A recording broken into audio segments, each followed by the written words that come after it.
afternoon, everybody. It's 1 o'clock, so we'll start our meeting. Can I, before I start the agenda, just absolutely say how delightful it is to see Barry. Absolutely. Well, good to see you, and hope you continue your recovery. So, yes, yeah, good to see you back. Didn't say that before when you weren't in the room, but no, I didn't. Or downstairs. Excuse me, I'll do the joke. So, welcome to today's meeting. Can I remind everybody when you're using the microphones to actually turn them off again? Apologies for absence. I think Gordon's here for the good to see you. Any declarations of interest? I haven't received any, Chair. Okay, we move on then. Item 3 is the minutes of the meeting held on the 17th, and it's on pages 1 to 8 of the pack. Are the minutes of our last meeting agreed, please? Okay, we go to the next item, which is item 4, which is the combined authority constitution, and it's the first item on the agenda, and it's about an amended version of the constitution which we're asked to approve.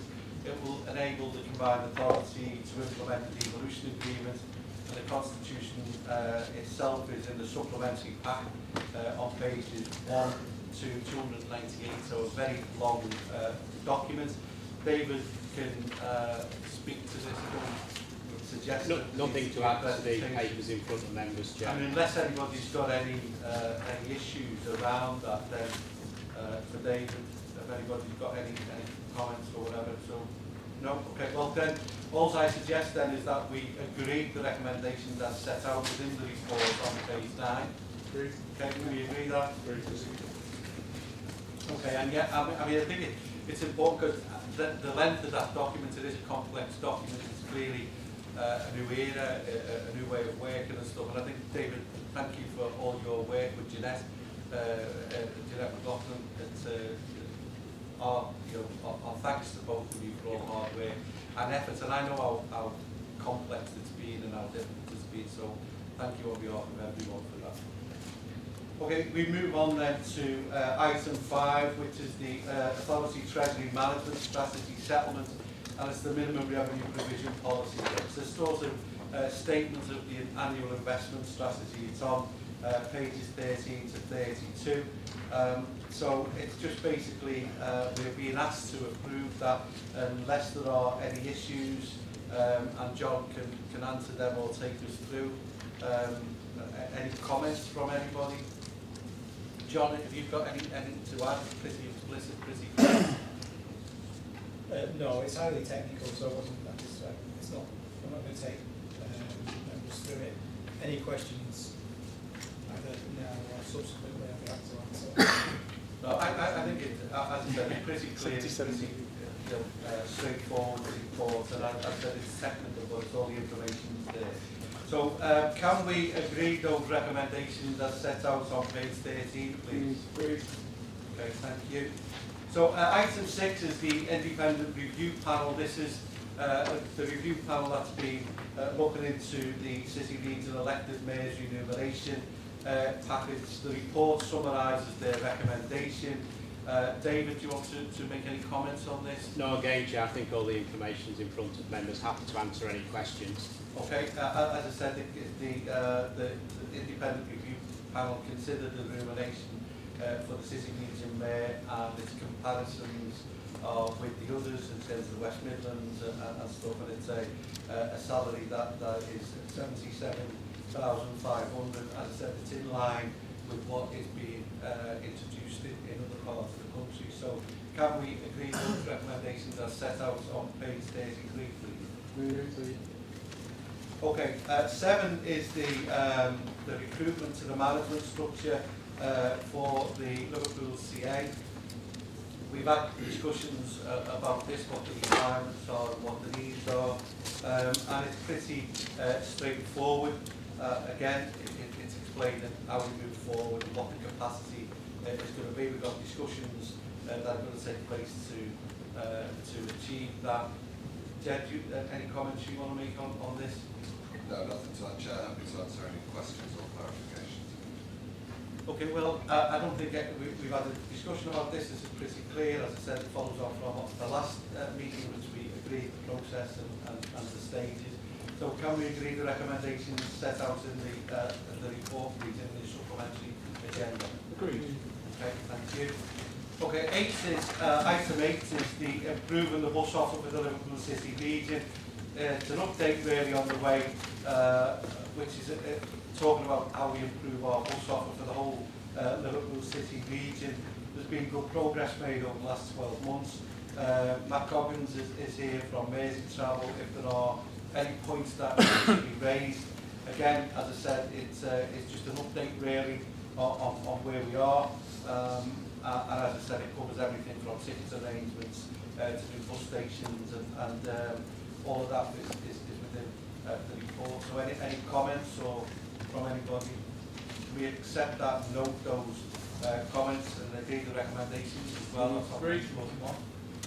Thank you. 9 is the approved local growth fund, and it's a transport scheme proposed for reprofiling of the fund. It's just basically revisiting that.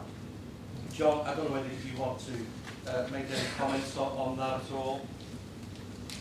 No, we need to just agree a reprofiling of financing because schemes have slipped and won't be delivered within certain financial years. It doesn't have any impact on the overall programme or each of the individual schemes, it's purely timing. Okay, and I think that's pretty clear within the report. That's all there is to reprofile the schemes themselves because of the slippage. So can we agree that then, that recommendation on page 49? Thank you. Okay, the 10 is the apprenticeship grant for employees and it's acceptance of the financial hardship funder. We've previously accepted funding to support the creation of apprenticeships for young people, and basically all that report does, all this report does, is ask the combined authority to accept a further tranche of this funding. Ian, any comments that you want to make on this? Chair, if I can, we very, very recently got notice from the SFA that the final 20%, so as it says there, 660k, we're going to release it, but we have to get rid of it because obviously within a month, and that's just ridiculous. It's a crazy situation. It's one of the reasons that we push so much for the skills funding, etc. It's actually devolved to and under control of this combined authority to stop this kind of thing happening. We do our best to make sure, Chair, that we get that money spent as it should be spent, supporting our people, and we'll do what we can. But the time scale, to be honest, is just unbelievable. It's shameful. Okay, and it reminds us that the whole devolution issue and skills and stuff like everywhere, we're still waiting for, basically waiting for decisions from central government around this issue. So, okay, I mean, obviously, we're going to minimise the risk of under-commitment to the funding, but I do accept the point. It's not our fault, it's because of the late passport through the fund. Chair, if I may just follow on, we really need, as a combined authority, to let the SFA know how unhappy we are with this situation, how they need to improve their handling of this kind of situation.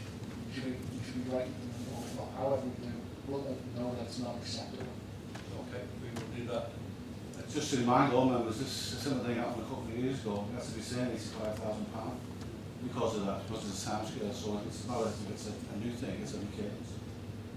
Okay, so we will write on behalf of the CA expressing our disquiet about the process and the clear with that. Okay, so with the agreement that we'll do that, can we agree the recommendations as set out in the report on page 79 then? Great. Thank you. Okay, the next one is the Christmas fund to the combined authority, and it's talking about the novation of the fund across to us. Jed, do you want to make any comments on this? Pretty straightforward. Thanks, Chair. Again, it is pretty straightforward and self-explanatory, hopefully. This is both an update report in terms of progress on Christmas generally. You recall that it was your decision to ask for Christmas to be put alongside the other funding sources in the Strategic Investment Fund, and in order to do that, we need the innovation that you've referred to, and there are some procedural matters that I'm asking you to delegate to myself and my colleagues weeks to be able to just finalise the detailed arrangements. Okay, and again, as I said, it's very clear. Can we agree that recommendation as set on 297, please? Okay, item 12 is the minutes of the Mersey-Trafford Committee meeting held on the 2nd of March, and all we need to do is confirm those minutes as set out on pages 83 to 90 in the usual fashion. So can we agree those? Okay, thank you. Also, minutes of the Audit Committee that was held on the 6th of December. Can we confirm those minutes as set out on pages 91 to 94, please? Okay, items 14 and 15 on our agenda are published as exempt. However, in the interest of openness and transparency, and on the understanding that no exempt information will be discussed or disclosed, it's proposed that the press and public can remain and are not excluded from the meeting in this instance. So they are straightforward. So can I move that we consider these reports in public? Do you agree that? Okay. We now have to move the approval of, under item 14, the single investment fund approval for Alchemy Phase 3, which is the full business case, and we now move to the approval of two SIP items with Alchemy Phase 3 first, please. The report recommends the approval of the full business case for Alchemy Phase 3 for up to a maximum of £1.91 million. Alchemy is a strategic employment site just off the A580 in Knowsley. The full business case has been independently appraised against the single investment fund framework, the appraisal framework, and it found that the project provides a strong case against the required criteria. So basically we are being asked to agree the recommendations for that on page 95. So any comments? Good news story. Any comments or any problems with that? Good. No? Can we agree that then, please? Okay, item 15, our final item today, is the second SIP item covering IFB 2018, and the report recommends the approval of the full business case for IFB 218 for 5 million. Don't forget this is a devolution stuff as well. The full business case has been independently appraised against the single investment fund appraisal framework. This appraisal has found the project provides a strong case against the required criteria. The review by the investment panel has suggested that the city region develop a wider set of objectives to identify the benefits to business across the city region as a whole. I think it was really good to see IFB in terms of the delivery of jobs and investments across the whole city region, Whittle, Settlers, Knowsley, all we see fantastic investment and great opportunities for businesses through IFB. So can we agree the recommendations set out on on page 101? Agreed. Okay, thank you. Okay, there have been no other items or urgent debate or discussion presented to me today. I'd just like to say that this before the ATM is my final meeting as chair of the combined authority, because we'll have a new metro in place by the 4th, so it's been a pleasure and a privilege to chair the meetings, and enjoy the weekend. Sure.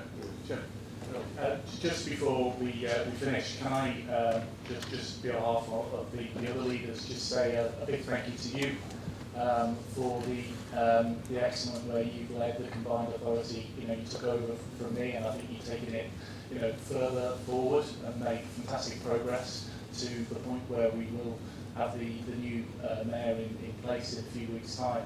And I'd just like to put on record our thanks to you. You may be moving on to bigger and better things, but I'm not sure whether that's the case. But if you do, you go with our best wishes and best of luck for the future. Thank you. I appreciate that. Thank you for the colleagues. It's not probably moving on to better things, it's just moving on. I will always, if that is the case, be committed to the combined authority and making it work. And it may well be the case that somebody else takes up the position in Bolton and I stay here with my colleagues, where I'm more than happy. So thank you and enjoy the weekend, and thanks for the comments. Thank you. Thank you.